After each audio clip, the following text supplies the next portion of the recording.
So, Paul, it's your 101st birthday. How are you feeling on this very day? I feel pretty good. I don't feel 100. I really don't.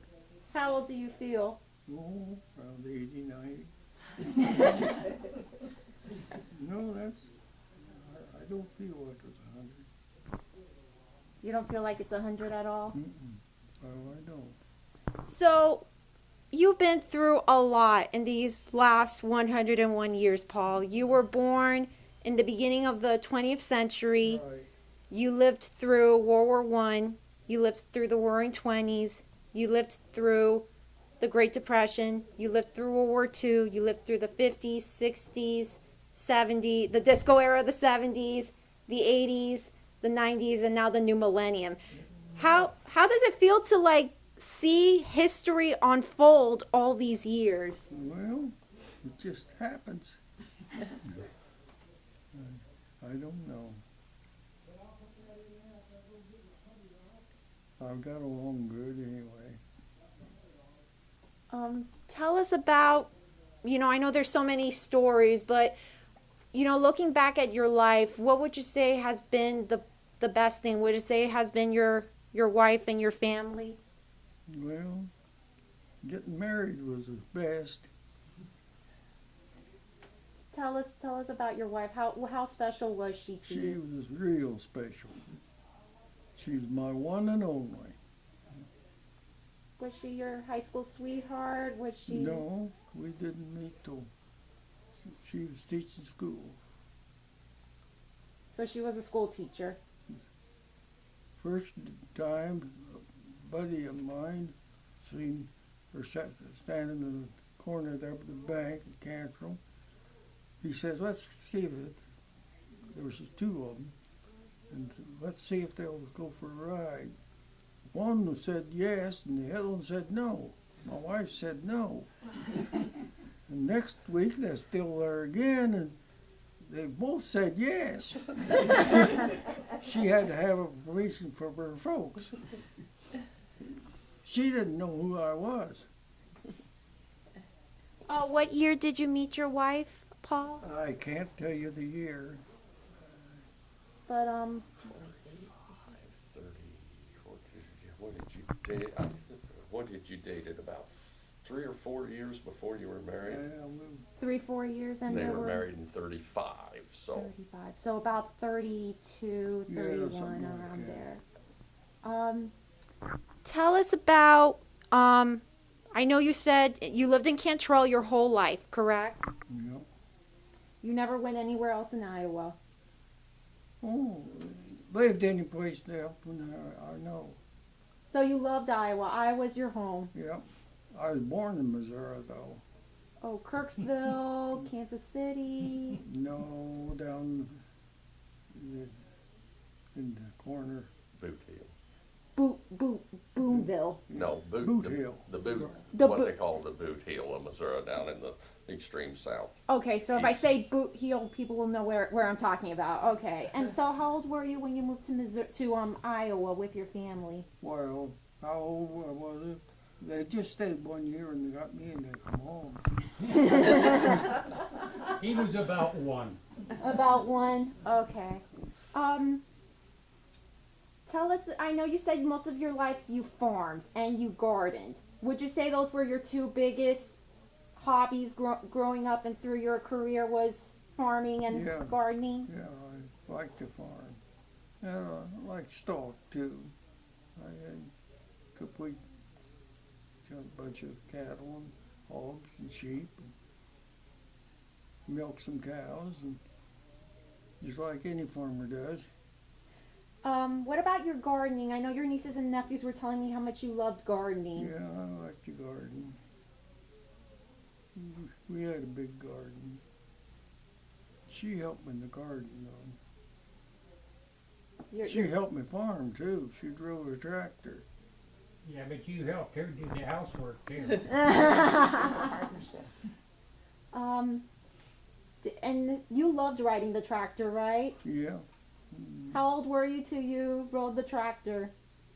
Oh, I don't know how old we got the tractor. South of Alaska. Okay, so that'd been after you were married. Oh, yeah. Yeah, so when he got his first tractor, so that'd have been sometime in the late thirties probably. And he kept riding tractors till he was 90. He was 90 when the last time he helped me Alright. run Run a a tractor. tractor. Yeah. What do you miss the most about farming, Paul? I was livestock. Livestock? Mm-hmm. Yeah, You miss the pigs, the cows, the horses. right. And what do you miss most about gardening, planting vegetables, Yeah. fruits? Yeah. How much does your family mean to you, Paul? Everything. Everything. What would you say has been your secret to your long life? Has it been love? Has it been good health? Has it been faith? Been hard work and love. How do you feel on this day? Seeing a lot of your nieces and nephews and great, does that make you feel very special? I'm very happy. Yep, I'm very happy with them. Every one of them. Looking down the road, would you say you have lived a great life, Paul? I have. Right. What are you thinking now as you keep going in life? What are you thinking? Not much. Is there anything else you want to add, Paul? You know, this bunch has all been good to me. Okay, so Paul, tell us about your Uncle Paul. Well, my Uncle Paul is like a second father to me. A little bit of background, my own father passed away when I was 14. And so Paul stepped in. And I started to farm, and we farmed together till he helped me till he was 90. I remember one piece of advice he gave me. He said, "It's not what you do, it's what you have left when you're done that counts." And his life has always been an example. He's always been a person that's been very fair, very kind, and a good neighbor to everyone. What would you have to say has been your favorite story about your Uncle Paul? I know it's hard. It's hard. Well, one that comes to mind was that he and another brother used to go pheasant hunting in South Dakota. And apparently there were a lot of pheasants in South Dakota, and for some reason they came home with the side window broken out of their car.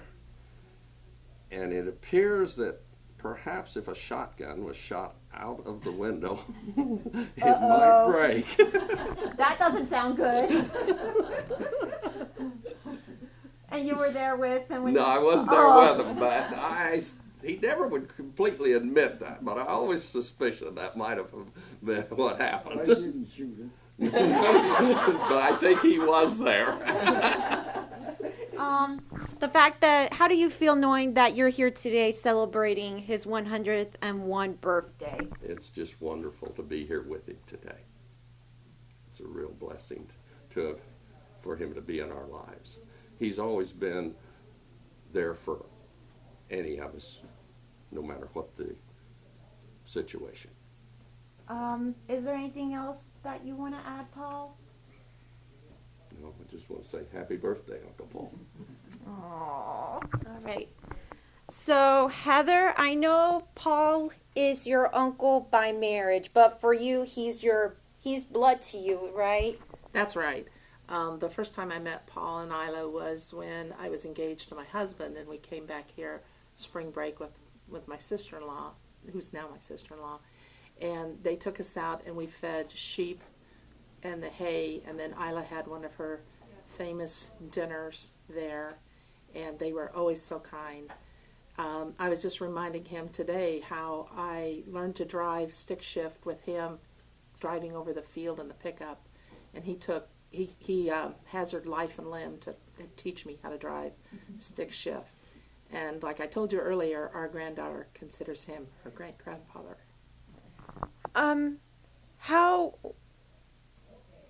How special is Uncle Paul to you? I know you said about your daughter, your granddaughter, calling him your great granddaughter.